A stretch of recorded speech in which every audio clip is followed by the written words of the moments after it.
Hey guys, and welcome back to another YouTube video. In this video we'll be going through the Hawthorn Hawks and their AFL Fantasy Preview for the 2023 season. It should be an interesting preview as there's many players that have left and joined the club, the Hawks, so they should have some changes in their fantasy output, as well as just a change in the way the Hawks play, so a lot of their defenders and midfielders should be getting more fantasy points. Remember to like and subscribe to the channel as it helps the channel grow and it means I can get more videos out to you guys in the near future. And now onto the team. So as I've usually done, I've done my customary highlighting players that are key to talks. If we go here, you can see first one, Carl Lamont. I don't think he'll average as well as he usually does just because new team. I think that 96 can be brought back down to like a 90 or an 89, somewhere around there. I don't think he'll do as well just because he won't get as much service as he did at Port. Now on to Sicily. Sicily's a guy that I've debated putting in my team, but I believe in the practice match he got injured, so I don't think I'll have him in my team anymore. He won't be in my team. I won't be brought into my team anymore because that 96 average also I could see drop, as well as if he doesn't play round one, then there's no point bringing him in. Dylan Moore's a guy I've debated multiple times.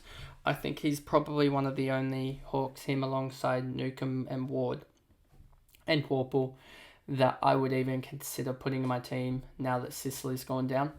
He's a guy that I could see averaging 100 here, as his last 5 was 96, last 3 was 93, so he didn't do too bad. And I think another step up will allow him to get up to a good average this year. As we see in his 22 season numbers, you'll see he started off the year really well here.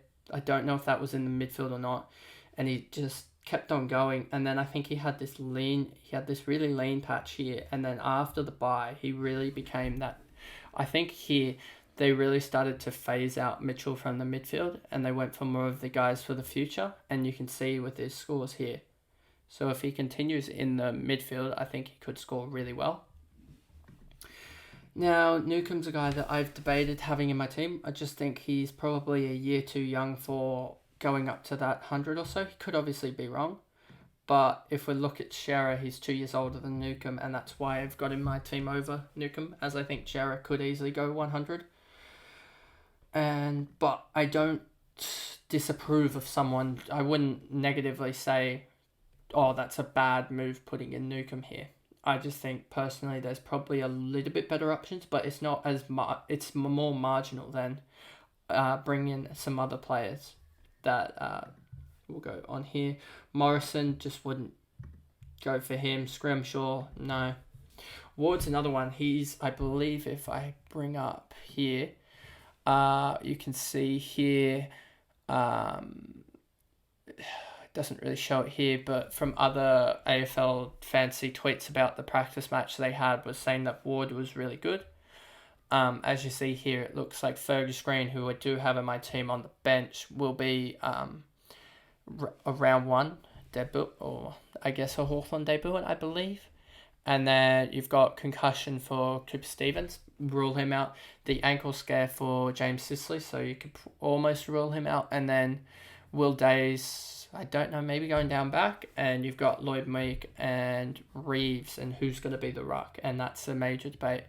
As well as here, this is an earlier tweet here showing Fergus Green before the practice match was odds on for a debut. And I think that debut is going to come. So back to this. Josh Ward, I just think he probably gets the nod as the second midfielder, basically. And he returns that average of probably 90 this year. So he is a good option. I just think maybe you can get a better option at that price. But he's one that I wouldn't say if you went him over Dom Sheed, I wouldn't be So, like, what are you doing here with that type of move? If we go Hardwick, no. He's just a lockdown type of defender that doesn't really get the ball distribution time that needed to get good scores. Jaya, no. Mitch Lewis, did it say in that thing that he was injured? Did it say Mitch Lewis injury, therefore ruling him out? Nash, no. Impey, no. Will Day change? But that could be, considering he was a defender last year, that probably means that he's moving up into that key position player, maybe up forwards. That pretty much rules him out. Louis Meek, another interesting guy, 473k. 24 years old. He was the backup ruckman at Freo last year.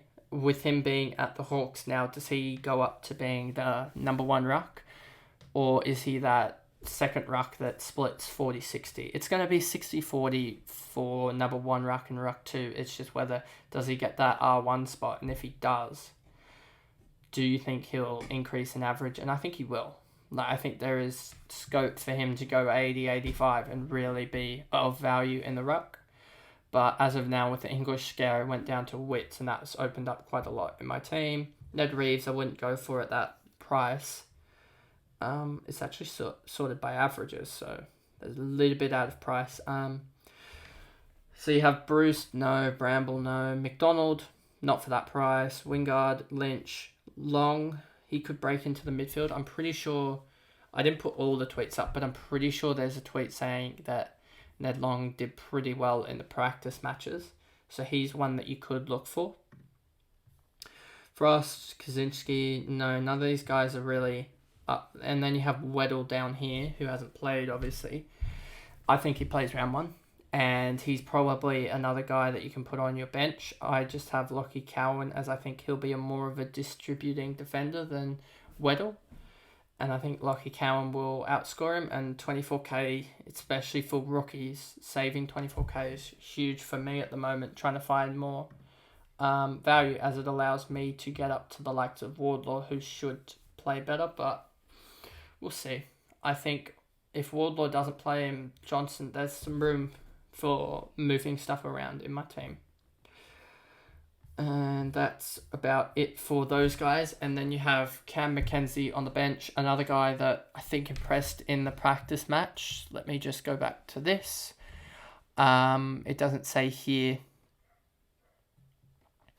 It doesn't say on those tweets that necessarily the results of the practice match, etc. But I'm pretty sure from memory, Cam McKenzie was pretty good in the heart of the midfield, so I think he'll play either a wing or rolling into the midfield role. So that's good for fantasy-wise. He should average 55-60 or so, and that'll be a good rookie to have.